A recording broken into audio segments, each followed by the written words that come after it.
Hello everyone, welcome to my channel. आज हम करेंगे क्लास 9th की साइंस का फर्स्ट चैप्टर का फोर्थ पार्ट। ठीक है जी। फर्स्ट, सेकंड और थर्ड पार्ट इस चैप्टर का मैं ऑलरेडी अपलोड कर चुकी हूँ। उसका लिंक आपको नीचे डिस्क्रिप्शन बॉक्स में या फिर ऊपर सजेशन बॉक्स में सीक्वेंस वाइज मिल जाएगा। ठीक है जी। So let's start now. Evaporation में क्या उन्होंने दिया हुआ है हमें कि हम डेली लाइफ में देखते हैं कि जो वाटर होता है उसमें से वेपर्स होते हैं, लिक्विड में से वेपर्स होते हैं, वो हमेशा निकलते रहते हैं। जब हम वाटर को अनकवर्ड भी रख देते हैं तो उसमें से धीरे धीरे वेपराइजेशन होती रहती है, पानी की छोटी छोटी बूंदें निकलती रहती हैं। ठीक है। तो change of state from liquid to vapour takes place without the liquid reaching the boiling point. पानी को अगर हम गर्म नहीं करेंगे उसको फिर भी उसमें वेपराइजेशन का प्रोसेस चलता रहेगा। तो स्लोली चेंजेस इनटू वेपर, धीरे धीरे चलता है प्रोसेस। अगर हम उसको गर्म करेंगे तो बहुत ज़्यादा जल्दी बॉइलिंग पॉइंट पे पहुंच जाएगा। 100 डिग्री सेल्सियस पर बॉयल होगा वो, उसमें वो जल्दी से तेज़ी से वाटर वेपर्स बन जाएंगे, गैस में कन्वर्ट हो जाएगा। बट अगर हम उसको बॉइलिंग पॉइंट पर नहीं भी लेकर जाएंगे, उसको हम बिल्कुल भी हीट नहीं प्रोवाइड करेंगे, फिर भी उसमें थोड़ी थोड़ी सी हल्की हल्की सी वेपराइजेशन अपने आप होती ही रहती है। ठीक है। तो वेट क्लोथ्स ड्राई अप, कैसे जो गीले कपड़े होते हैं वो अपने आप सूख जाते हैं।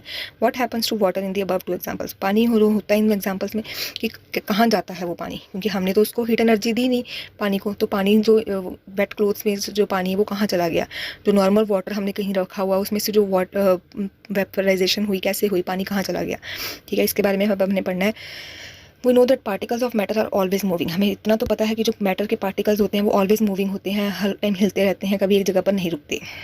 तो किसी गिवन टेम्परेचर पर गैस, सॉलिड और लिक्विड हो, there are particles with different amount of kinetic energy. Obviously किसी टेम्परेचर के, हमने कोई टेम्परेचर दिया है किसी सॉलिड को, लिक्विड को, गैस को, तो हर उस टेम्परेचर पर इन तीनों स्टेट्स में जो काइनेटिक एनर्जी होगी वो अलग अलग होगी। तो काइनेटिक एनर्जी बेसिकली पार्टिकल्स को मूव करने में हेल्प करती है। तो काइनेटिक एनर्जी इन तीनों स्टेट्स में किसी एक टेम्परेचर पर अलग अलग होगी। तो in the case of liquids, a small fraction of particles at the surface having higher kinetic energy. तो उन्होंने यहाँ पे बोला हुआ है कि इन लिक्विड्स के केस में क्या होता है, लिक्विड आपने रखा हुआ है, जो सरफेस होगा जिसमें भी आपने लिक्विड डाला हुआ उसका जो सरफेस होगा उसमें जो fraction particles at the surface having higher kinetic energy, इसके जो नीचे सरफेस पर जो पानी होगा इसमें काइनेटिक एनर्जी बहुत ज़्यादा होगी, यानी कि इसमें पार्टिकल्स होंगे बहुत ज़्यादा तेज़ी से मूव करेंगे। ठीक है। Higher kinetic energy is able to break away from the forces of attraction. तो इसमें जो काइनेटिक एनर्जी तेज़ होगी तो जो उसके पार्टिकल्स हैं उनकी जो फोर्स ऑफ अट्रैक्शन है वो भी जल्दी से टूट जाएगी। और क्या होगा कि गेट्स कन्वर्टेड इनटू वेपर्स। और जो पानी सरफेस पर है, अगर उसकी काइनेटिक एनर्जी तेज़ होगी तो उसके पार्टिकल्स जल्दी से ब्रेक हो जाएंगे और वो पानी जो है वो क्या बन जाएगा, वेपर्स की फॉर्म में कन्वर्ट होकर ऊपर उठना शुरू कर देगा। ठीक है जी। तो this phenomena of change of a liquid into vapours at any temperature below its boiling point. Boiling point पर नहीं लेके जाना, 100 डिग्री सेल्सियस पर नहीं लेके जाना, बॉइलिंग पॉइंट से नीचे भी अगर नॉर्मल भी टेम्परेचर है तो उसमें भी अगर हम लिक्विड जो है वो वेपर्स में कन्वर्ट हो रहा है तो this process is known as evaporation. ठीक है जी। तो बेसिकली इसमें आपको उन्होंने यही बताया हुआ, आप घर में भी देख लेना, आप फर्श पर थोड़ा पानी, फ्लोर पे फर्श पे थोड़ा सा पानी गिरा देना, मतलब गिरा के छोड़ देना उसको। तो आप अगर रात को पानी गिराओगे तो आप देखोगे कि सुबह तक वो पानी जो होगा वहीं पर सूख गया होगा। ठीक है। पानी वहाँ से सूख जाएगा। तो वो पानी कहाँ चला गया, वहाँ से सूख के वो पानी कहाँ चला गया, आपने तो उसको कोई हीट एनर्जी भी नहीं दी, कुछ करा भी नहीं। तो वो जो पानी होगा वो ऑटोमेटिकली वेपर्स में कन्वर्ट होकर हवा में चला जाएगा। ठीक है। इस प्रोसेस को बोलते हैं इवेपोरेशन, जिसमें कि हम हीट एनर्जी प्रोवाइड नहीं भी करेंगे तो भी वाटर में ऑलवेज इवेपोरेटिंग होता रहता है, ऑलवेज वाटर जो है वो वेपर्स में कन्वर्ट होता रहता है। ठीक है। इसके बारे में हम अभी आगे और डिटेल में पढ़ेंगे। तो फैक्टर्स इफेक्टिंग इवेपोरेशन को कौन कौन से फैक्टर्स इफेक्ट करते हैं। तो उन्होंने बोला कि 5 ml वाटर लेना है आपने, उसको अपने टेस्ट ट्यूब में डालना है। फिर आप 5 ml वाटर अपने एक चाइना डिश में लेना है। फिर आप 5 ml वाटर जो है उसको अपने जो सेकंड पॉइंट में अपने चाइना डिश में लेना है, उसको अपने विंडो के पास या पंखे के नीचे रख देना है चाइना डिश को, जो उसमें 5 ml आपने वाटर लेना है। और थर्ड पॉइंट में उन्होंने बोला है आपको कि जो आपने लिया है उसको अपने कप बोर्ड में या फिर क्लास में किसी शेल्फ पर रख देना है। तो अपने रूम टेम्परेचर को, नॉर्मल रूम टेम्परेचर जो होता है उसमें उसको इन तीनों पॉइंट्स में जो पानी रखना है अपने डिशेस में तो उसको रख देना है। तो आपने देखना है कि टाइम और डेज़, तो आपने देखना थोड़े दिनों बाद क्या होगा, थोड़े टाइम बाद या थोड़े डेज़ के बाद क्या होगा कि पानी जो होगा वो पूरा इवेपोरेट हो जाएगा। ठीक है। तो आपने ये नोट डाउन करना है कि कितने दिनों में, कितने टाइम में जो वो पानी है पूरा अपने आप इवेपोरेट हो रहा है विदाउट गिविंग हीट एनर्जी। तो repeat the above 3 steps of activity on rainy day. इसको हमने normal temperature, normal sunny day वाले दिन भी करना है और इसको रेनी डे वाले दिन भी करना है। तो आपने उसके दोनों के ऑब्जर्वेशन को रिकॉर्ड करना है। ठीक है जी। तो आप देखोगे कि जिस दिन पानी ज़्यादा होता है, मतलब रेनी डे वाले दिन थोड़ा धीरे पानी सूखेगा। हम देखते ही हैं रेनी डे में हमारे कपड़े वगैरह भी धीरे धीरे सूखते हैं। तो जो रूम टेम्परेचर नॉर्मल होगा, गर्म का दिन होगा, सनी डे होगा, तो उसमें उन दिनों में जो वाटर्स होगा वो जल्दी से इवेपोरेट हो जाएगा, वेपर्स में कन्वर्ट हो जाएगा। ठीक है जी। तो you must have observe that the rate of evaporation increases with N increase of surface area. ठीक है, सरफेस एरिया इंक्रीज होगा तो उसमें इवेपोरेशन भी जल्दी होगी। जैसे मैंने आपको बताया कि आप एक गिलास पानी लेकर आप उसको एक दूसरे गिलास में डाल दो। ठीक है, उसी सेम क्वांटिटी को आप थोड़ा सा पानी लेके आप उसको गिलास में डाल के रख दो, और उसी सेम क्वांटिटी को आप थोड़ा सा उसी सेम क्वांटिटी को पानी लेके आप उसको फर्श पे गिरा दो। ठीक है, तो यहाँ पे सरफेस एरिया बढ़ गया, यहाँ पे सरफेस एरिया कम है। ये पानी जो है वो धीरे धीरे इवेपोरेट होगा। इसको आपको 4 दिन, 5 दिन, 10 दिन भी लग सकते हैं, धीरे धीरे इवेपोरेट होगा। पर जो ये वाला पानी होगा वो इसके कंपैरेटिवली ज़्यादा जल्दी इवेपोरेट हो जाएगा, क्योंकि इसमें सरफेस एरिया उसका बढ़ गया है। ठीक है जी। तो an increase of surface area, we know that evaporation is a surface phenomena. If the surface area is increase the rate of evaporation increases. ठीक है, जैसे हम कपड़े डालते हैं सूखने के लिए, अगर हम कपड़ों को ऐसे इकट्ठा करके रख देंगे तो वो जल्दी से सूखेंगे नहीं। ठीक है, उनके अंदर पानी रह जाएगा, वो गिले गिले रहेंगे। बट अगर हम उनको खुला करके डालते हैं, स्प्रेड करके डालते हैं, तो क्या होता है कि सरफेस एरिया उनका खुला हो जाता है, बढ़ जाता है। तो उससे क्या होता है, the amount spread the amount and, तो उससे क्या होता है कि वो जल्दी से सूख जाते हैं। ठीक है जी। तो एन इंक्रीज ऑफ टेम्परेचर भी इंक्रीज़ होगा तो भी इवेपोरेशन जल्दी होगी। ठीक है, काइनेटिक एनर्जी बढ़ जाएगी पार्टिकल्स के अंदर, तो फिर जो पानी है वो जल्दी से वेपर की स्टेट में चला जाएगा, जैसे कि हम पानी को गर्म करते हैं। ठीक है जी। और डिक्रीज़ इन ह्यूमिडिटी, तो ह्यूमिडिटी क्या होती है, बेसिकली एयर के अंदर जो वाटर वेपर्स होते हैं उसको हम ह्यूमिडिटी बोलते हैं, वाटर वेपर्स की जो अमाउंट होती है। तो air around us can not hold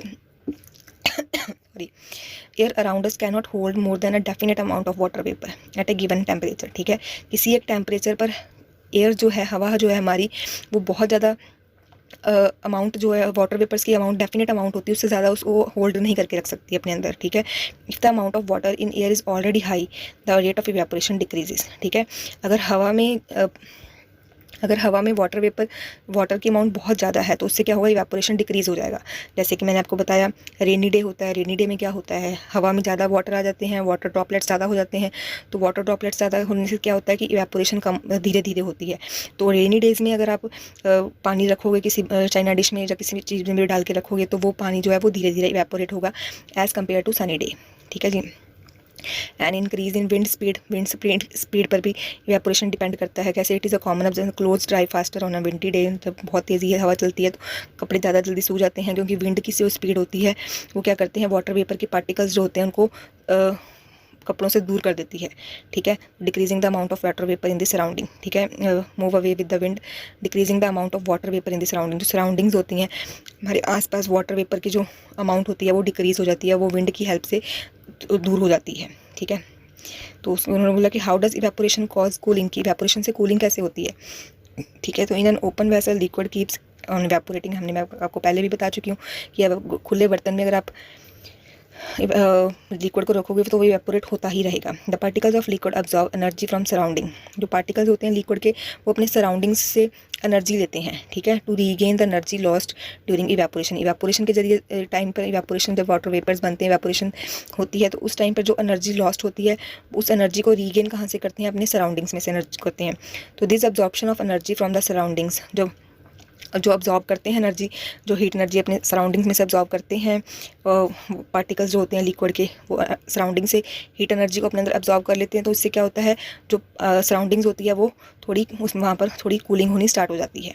ठीक है जी। तो what happens when you pour some nail polish remover on your palm. ठीक है, उन्होंने एग्जांपल दी हुई है कि अगर हम पाम के ऊपर नेल पॉलिश रिमूवर डालते हैं तो पार्टिकल्स जो होते हैं वो आसपास से एनर्जी गेन करते हैं। ठीक है, गर्मी गेन करते हैं, और क्या होता है, and evaporate causing the two feel, तो एंड इवेपोरेट, और वो उसके जो वाटर वेपर्स होते हैं वो इवेपोरेट हो जाते हैं और वो हमें कूलिंग का इफेक्ट देते हैं। बहुत गर्मी का दिन होता है, people sprinkle water on the roof. ठीक है, लोग जो होते हैं वो छतों पर पानी गिरा लेते हैं, या फिर ग्राउंड में या बालकनी वगैरह में पानी फेंक देते हैं काफ़ी सारा। ठीक है, तो उससे क्या होता है, because the large latent heat जो हिडन होती है, vaporisation of water helps to cool the hot surface. जो हॉट सरफेस होता है उसमें जो वेपराइजेशन होती है, वेपराइजेशन मतलब पानी जो होता है वो निकलता है हॉट एनर्जी की वजह से, हॉट सरफेस में से वेपराइजेशन से जो पानी निकलता है, सूखता है, तो उससे क्या होता है, लार्ज लेटेंट हीट जो होती है वो निकलती है, और उससे क्या होता है कि सनी डे पे लोग जो होते हैं वो थोड़ा कूल इफेक्ट महसूस करते हैं। Can you cite some more examples. उन्होंने डेली लाइफ से कुछ एग्जांपल्स पूछी हैं इसमें। ठीक है, why should we wear cotton clothes in summer. Summer में हम कॉटन के क्लोथ्स क्यों पहनते हैं? जो कॉटन होता है वो वाटर का बहुत अच्छा अब्जॉर्बर होता है, ठीक है। गर्मियों में हमें पसीना वगैरह आता है, बहुत ज़्यादा हमें गर्मी लगती है जब पसीना आता है, तो जो कॉटन के कपड़े होते हैं वो हमारी बॉडी के जो पसीना आता है उसको अंदर कॉटन के कपड़े अपने अंदर एब्जॉर्ब कर लेते हैं, ठीक है। एब्जॉर्ब करने से क्या करते हैं, उनको इवेपोरेशन होती है और हमें जो बॉडी को है वो कूलिंग का इफेक्ट मिलता है, ठीक है जी। The heat energy equal to the latent heat of vaporization is absorb from the body leaving the body cool, ठीक है जी। तो उसके बाद उन्होंने हमें दिया हुआ है आगे, यहाँ पे दिया हुआ है नेक्स्ट की why do we see water droplets on the outer surface of glass containing ice cold water, कि हम जब किसी गिलास में ठंडा पानी रखते हैं, चिल्ड वाटर रखते हैं, तो उसके बाहर आइस के ड्रॉप्स क्यों आ जाते हैं, ठीक है। The water vapour present in air, जो वाटर वेपर हवा में होते हैं, जब हवा वो गिलास के वाटर के गिलास के कांटेक्ट में आती है, हवा ग्लास के साथ टकराती है, तो उससे क्या होता है, लूजेज एनर्जी। जो वाटर वेपर हवा में होते हैं वो अपनी एनर्जी लूज़ कर देते हैं, ठीक है, एनर्जी लूज़ कर देते हैं, और इससे क्या होता है कि फोर्स ऑफ अट्रैक्शन लूज़ कर देते हैं अपना, और जो इससे क्या होता है, gets converted to liquid state. और जो वो जो पार्टिकल्स होते हैं, वाटर वेपर्स होते हैं हवा में, वो लिक्विड स्टेट में ग्लास के चारों तरफ चिपक जाते हैं, हमें मतलब दिखने शुरू हो जाते हैं, which we see as water droplets, जो जिन्हें हम वाटर ड्रॉपलेट्स भी की तरह हमें वो दिखाई देते हैं, ठीक है जी। ये तो हमने 3 मेन स्टेजेस पढ़ी थी, मेन स्टेजेस 3 पढ़ी थी, कौन कौन सी है, सॉलिड, लिक्विड, गैस। इनकी प्रॉपर्टीज़ के बारे में पढ़ा, इनके पार्टिकल्स के बारे में पढ़ा, इनके डिफरेंस में, इनके चेंजेस कैसे करते हैं मैटर्स में, इस सारे इन सभी चीज़ों के बारे में इस चैप्टर में पढ़ा। आगे इन्होंने हमें 2 स्टेट्स और दी हुई हैं, कौन कौन सी हैं 2 स्टेट्स, ये इंपॉर्टेंट नहीं है, आपके एग्जाम में नहीं आएगा, बस थोड़ी जनरल नॉलेज के लिए आपको दिया हुआ है कि 2 स्टेट्स और हैं, वो कौन कौन सी हैं, प्लाज्मा और बॉस आइंस्टाइन कंडेंसेट, ठीक है। प्लाज्मा में क्या होता है कि जो पार्टिकल्स होते हैं वो सुपर एनर्जेटिक और सुपर एक्साइटेड होते हैं as compare to solid, liquid और गैस, ठीक है जी। बहुत ज़्यादा एनर्जी वाले होते हैं, इसमें बहुत ज़्यादा मूवमेंट बहुत ज़्यादा तेज़ से होती है प्लाज्मा स्टेज में, ठीक है जी। और इसमें ज़्यादा इसको आपको पढ़ने की अपना रीड कर लेना, ज़्यादा डीपली में जाने की ज़रूरत नहीं है इसके भी, ठीक है। तो आगे उन्होंने दिया हुआ है बॉस आइंस्टाइन कंडेंसेट, ठीक है जी। तो इसमें भी उन्होंने बताया हुआ है कि सत्येंद्र नाथ बोस जो हैं इंडियन फिजिस्ट थे वो, ठीक है, उन्होंने कुछ कैलकुलेशन की थी 5th स्टेट ऑफ मैटर के बारे में। उसके बाद फिर आइंस्टाइन ने करी थी इनके इसके ऊपर, दोनों ने मिलके इन्होंने ये 5th स्टेट निकाली हुई है मैटर की, ठीक है। इसको क्या बोलते हैं, बॉस आइंस्टाइन कंडेंसेट, ठीक है। इसके ऊपर में रिसेंटली 2001 में कोई सर्चेस वगैरह हुई थी, और जो साइंटिस्ट्स ने ये सर्चेस की थी, इनके नेम दिए हुए हैं, और इनको नोबेल प्राइज़ भी मिला था, ठीक है जी। तो इसके ज़्यादा आपको डीपली में जाने, अगर आप जाना चाहते हो, इसके बारे में थोड़ी इन्फॉर्मेशन लेना चाहते हो, तो आप इस वेबसाइट पर लॉगिन करके देख सकते हो, ठीक है जी। So that's all for today. If you like this video, please like and share, and please don't forget to subscribe my channel for more informative videos. So thanks for watching.